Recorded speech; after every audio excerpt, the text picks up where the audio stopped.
Welcome to the Hired Geek Podcast, where each week we explore the impact of EdTech on the student experience with engaging, fun, and relevant conversations that honor the wide range of work happening all across the higher ed ecosystem. I'm your host, Dustin Ramsdell.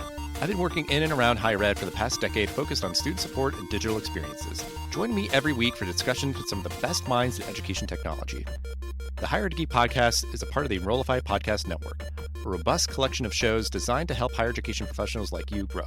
Explore our other shows at enrollify.org or check out some of my personal favorites linked in the show notes below. Enrollify is made possible by Element 451, the leading AI-powered all-in-one student engagement platform helping institutions create meaningful, personalized, and engaging interactions with students. Learn more at element451.com. Welcome, everyone, to another special live episode of the Higher Ed Geek Podcast here at the AI Show, ASU GSV Summit here in sunny San Diego. It's a beautiful day. Excited to be having some great conversations with a variety of folks. And our guest for this episode, which is what's interesting, is we're starting to see people that have titles and things that are like AI strategists, which is our guest here today. So if you want to introduce yourself to everybody briefly and say what brings you to the show. Thanks, Dustin. I'm an AI strategist at San Francisco Bay University. It's a kind of a startup university. We've been around for 40 years, but we're kind of reinventing ourselves. I'm here because so much AI is happening, and I'm an AI strategist. The least I can do is, show up here. I'm also presenting a session on how can you start a business in an hour just with AI. Do all the steps. So I think that's going to be exciting. Yeah, and I think the idea of being here, there is so many different sessions and organizations and things that it's if you feel like you might have been I kind of feel like I got a good pulse of what's going on. It's come here, you'd be oh, I didn't realize, some new things to learn and all that. So I think, there's obviously a lot of cross-functional, K through 12, workforce, higher ed, and all that good stuff. And then just a lot of, earlier stage startups doing things, some of the bigger players and stuff. So yeah, it's a great event for just getting a lot of exposure to things that are going on. But I'll do this sort of question on kind of twofold of the present state and looking to the future. So, as an AI strategist, how are you seeing AI integrate with university life in particular at the present moment? So let me talk about my university, and then I'll talk about what's happening in the industry. At my university, we are trying to put AI into everything, right? So, of course, AI tutors, they are like chock-a-block everywhere. We are trying to use AI at the reception desk. You think about AI for scheduling. So just about anywhere, that's my mandate. I think most colleges are also doing, not most, a lot of colleges are looking at AI tutors. They're looking at how we can integrate. We've heard, a couple of colleges doing AI in lots of things. And another area is, of course, research. All the urban universities, they're like, this is like the holy grail, don't touch AI. And yet, we know almost all researchers are using AI in some way or the other. And I feel like just with what you're mentioning in terms of university life, it's there is a big component of the administrative, the procedural kind of things, efficiency, or, the sort of getting inspiration, providing you something kind of to work off of and everything. But I guess even with, sort of twofold with sort of service desk things or whatever, it is something that is providing, sort of a, frontline service for users and everything. So I think that's what's been kind of swirling in kind of our conversations here of in different aspects. So in teaching and learning is impacting what we're teaching and how we're teaching it. And it's even on that other, side of the house of it's impacting, what services we're providing and how we're providing them. And because it could be that idea of okay, well, what we're providing on the front face is going to be a sort of maybe an automated AI empowered, interface. And certainly might be even, helping people to build their AI literacy or something, or build their, skills with those sort of things. So it's interesting, I guess, just sort of kind of the wash of all those things that are sort of happening simultaneously, I guess, to varying extents, depending on the institution. But I guess if you could speak to, you're talking about your current institution, what else, are there any other things, I guess, that you feel are worth mentioning that maybe you're seeing sort of writ large in terms of university life at the present moment when it comes to AI? So the extreme, if you look at, innovation happens at the extremes.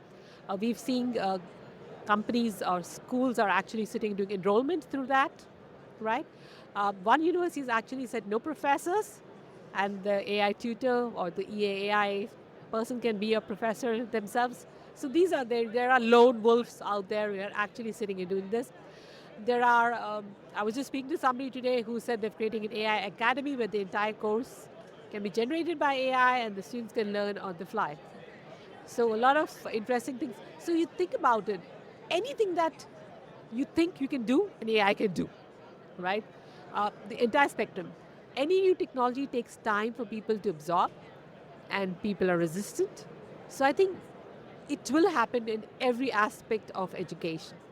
Yeah, it's just a matter, certainly just broadly a matter of time, but then like Exactly. each institution will like maybe do one part of it first or sooner, Right. So I think it is, just, a lot of what we talked about, I think with folks is like, still keeping the way of like that you're building your AI strategy and your decision making around it, still like values driven, where it could be like, well, we're looking for efficiencies in this area, or, we do really pride ourselves on being innovative in our teaching and learning, that we're doing. So like just that idea of like, it does not have to be everything everywhere all at once kind of thing. Right. It can be like, well, let's focus on this area because, we feel like that might be, more receptive audience, Right. of our faculty versus our, administrators or whatever. But I guess then like looking to the future, the kind of like, projecting the ideal state here, Right. how do you imagine universities will change as AI proliferates? Like you said, it could be a version where there's like, oh, there's no faculty, it's just AI tutors or something, like what do you imagine as some of those other like possibilities, I guess? And then I think, Right. I want to sort of ground this after this of like sort of the guardrails and those sort of things, but like, what are you seeing as sort of like what people are kind of projecting, I guess, in sort of the near future? So I'm in the extreme phase of why do we need a university at all, right? In fact, I've been trying this for 5 years. I've been doing research in this area. I've been trying to publish. No one will publish it. I've got a publication on reimagining, universities in the real world, and no one. They'll publish all my other things. They'll give me acceptance with, but not for this ever. So it's not like, hey, listen, we won't need universities, but I think we have to go back, whatever, 100 years or 200 years or why universities were there. And I think a new framework is coming up, and I've got a framework, so it's not like I'm just saying, hey, no university, you know what? Humans will still want to meet together. Right. So so I've got this framework of 3 aspects. One is knowledge creation. Right now, what is the role of the university? Create knowledge through research and create talent, give talent things. We'll still have knowledge creation, but along with AI, right? We'll still want to, combine the best of it, right? Which everyone's saying is augmenting, yes, but, with deep research and everything, it's amazing. The other thing is human cognition. Right now, the killer app on Gen AI is not thinking. And we all think, oh my, critical thinking. But even critical thinking, it can do better than us, right? But we want to kind of, if we want to be still remain relevant to society, think about problems which, like climate change. Maybe the AI can do everything. It can build things, it can grow farms, it can, create agents, it can do all of that. But unless we tell it, hey, please clean the oceans for us. So, what are the things? There are so many problems in the world right now which we just don't address. Universities, especially in America, have become they churn out people to go work for big businesses. They're not turning out good citizens. So that's something that we can actually take back. And therefore, the societal ecosystem, right? What is happening? I think so. That's my view, right? But things don't happen, that way. So I think most colleges it'll be what we call evolutionary, not revolutionary, right? They will slowly, get AI tutors. They'll get, AI enrollment, all those kind of things, and it'll happen. To your question about guardrails, I think there was a lot of ethics, privacy, along with dealing with what the governments want. Transparency will become very important. Like, hey, listen, what are you using? Letting people know. I mean, the watermark bill is still there in Congress. Everything is AI generated. It has to be watermarked so people know. And most importantly, let the entire world learn basics of figuring out this is AI or not. I think that discernment we have to teach our students, which we are not doing. We're like, okay, I'll teach you AI. I'll teach you machine learning. I'll teach you this. Or I'll go to the other extreme of ethics. But we're not going to teach them discernment. Is this a fake or not? Why? Why is it important? So this is what I think. It'll be evolutionary, slowly colleges will come to a point. And then society will push back or, come back, and maybe we'll become, hopefully, bastions of community where all of us are so separated. We become such individualists. But if we have to solve problems so that we can live on Earth, I think we could become that. And at SMBU, we're actually doing this. For us, community is very important. Last week, I was across the road At the senior center, teaching them about AI. We are working with the people to create social impact startups, women at-risk women. So I think if we are here for community, let's embrace that and do that.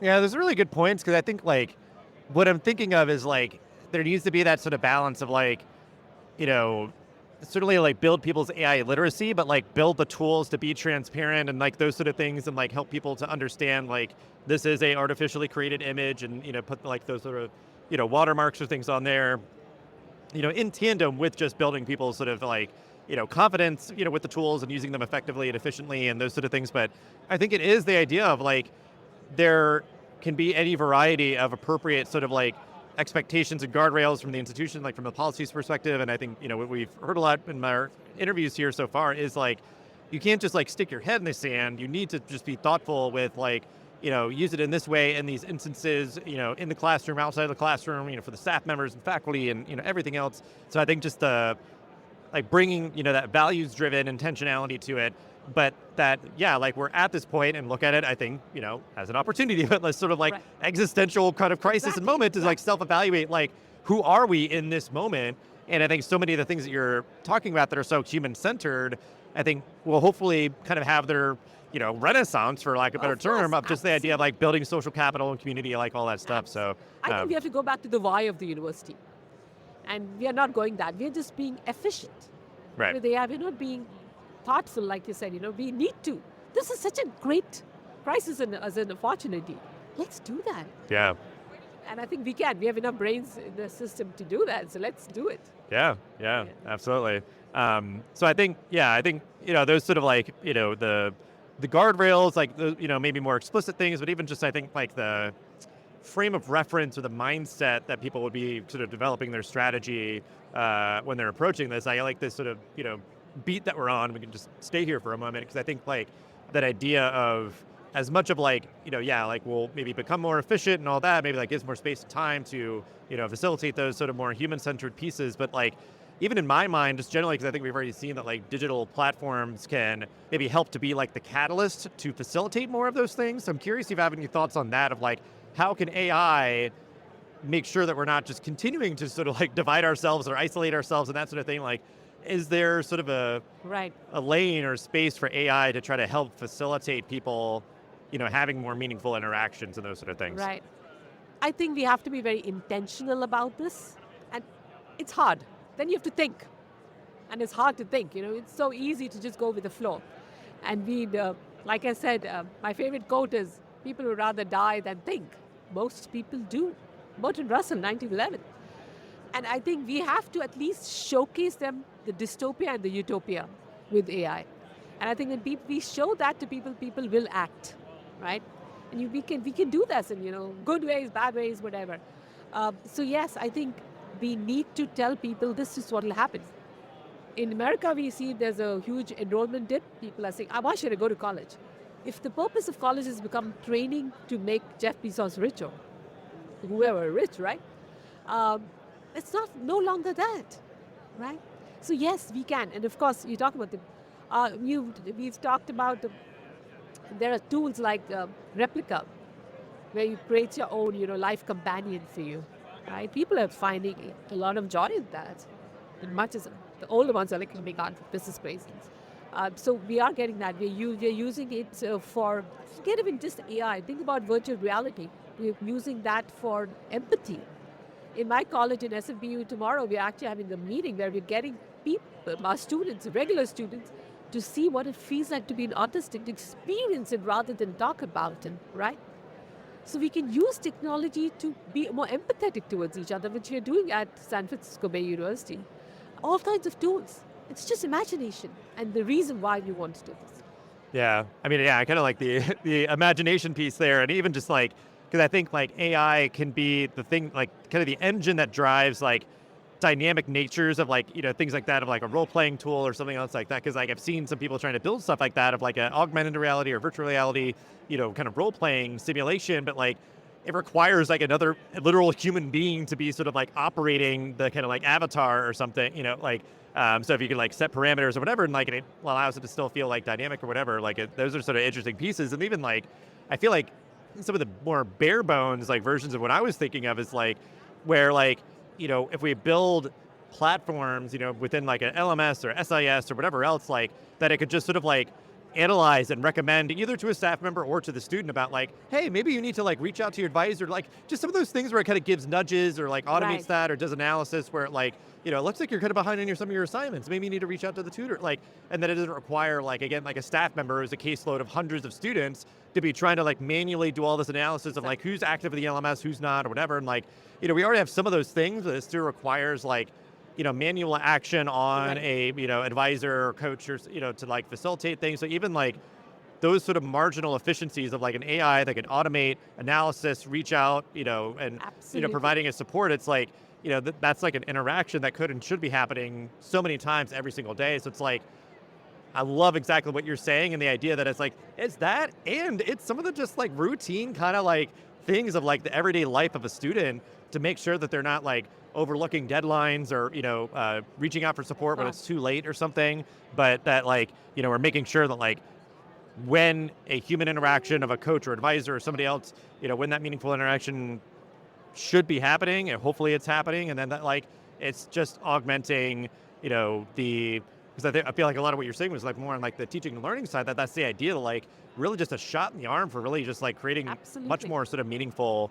Yeah. and again, like empathy-based, human-centered kind of learning experience that are like supported through And, AI. and it's hard. So at SVU, our ultimate aim is my ultimate aim as an AI strategist is every student gets an AI buddy 24/7 for anything. I mean, you had a boyfriend issue, your food got burned, you're just upset, you don't understand calculus, your enrollment issues happening, if you are on your visa issues is happening. So we are trying to build that over a couple of months and years, right? That every student gets an AI buddy, right? And of course there'll be humans when they want humans. And also think about you're talking teaching and learning. I teach math, and in America people are not very fond of math, but there are 20 students in the class, and if they don't understand the concept, they don't put up their hand because they don't want to look stupid. But they can talk to the agent, the AI buddy, and say, hey, listen, I don't understand what is happening alone in their thing. They learn far more if they want to. Yeah, I think it is something like that of like, it is vulnerable to ask for help, especially like in front of all your classmates and that sort of thing. So like, I think that's like a component of all this as well as sort of like respecting people and like the way that they'd be most comfortable asking for help, or even like that they could just get help sort of virtually, because it might be like, yes, this is like a frequently asked question we get all the time, like, but you're just not sure, you can just sort of, put it here. Or it could be like, again, that sort of instance you do this and it's like, looks like you might need to talk to somebody, like this is a little more like than I can handle or whatever. So all of this to say, I feel like we've covered a lot of ground, a lot of great sort of like, kind of calls to action or sort of like motivation, inspiration, examples of, sort of what can be with AI and higher education. As we wrap up here, what advice would you give to other higher ed leaders right now? Embrace AI because the companies are asking that your students, if they don't have AI, they won't hire them. Embrace AI intentionally with thought, making sure the student is at the center. Be empathetic, and AI is good, it's amazing. Don't run away from it. It's not going to take your job away. Embrace it because people will love you more for it. Your students are already using it, so you may as well, use it. And there is so much help. I mean, if you come to the conference right now, there are millions of people here who can actually help you and want to help you, right? And the last thing I want to say, I was talking to a young startup right now, and he was talking about his startup, again, creating an AI tutor in a very unique way. And he said, I was giving him advice on how to, monetize it. And he said, I don't want to monetize it. I just want to give it away so more people can use it. So there's so many of these, use them. And you're going to have a wonderful experience. Your students will love you because you're doing that. And your revenue will go up because you'll become more efficient. So if you're worried about cost, that'll also help. Yeah, I mean, those are good pieces of advice. And I think, because a part of, I feel like what I want to take from what you're saying is that idea of like starting somewhere. Of even like, if there's tools out there that are like free to use or whatever else, like that could maybe be that like sort of proof of concept for like, Correct. integrating AI into some, form or fashion into what you're doing as part of your sort of administrative efforts, your student-facing efforts, your teaching and learning, like any of that kind of stuff is just AI is here. Start somewhere. Start kind of analyzing and kind of developing your strategy, seeing how things work, what you like about them and not so much, and kind of iterate from there. So really appreciate you all that you shared and hanging out with me here. We'll have ways to connect with you in the show notes. So yeah, just thank you so much for your time. Thank you, Justin. The Hired Geek Podcast is a part of the Enrollify Podcast Network. If you like this podcast, chances you like all the other Enrollify shows too. Our podcast network is growing constantly, and we've got a plethora of marketing, enrollment, and higher technology shows that are jam-packed with stories, ideas, and frameworks all designed to empower you to be a better hired professional. Our shows help you find your next big idea and feature a selection of the industry's best as your host. Learn from people like Jamie Hunt, Seth Odell, Dave Kibbolds, and Eddie Francis, as well as so many other of your favorite leaders in higher education. Enrollify is made possible by the support of Element 451, a leading AI-powered, all-in-one student engagement platform helping institutions create meaningful, personalized, engaging interactions with students. Learn more at element451.com.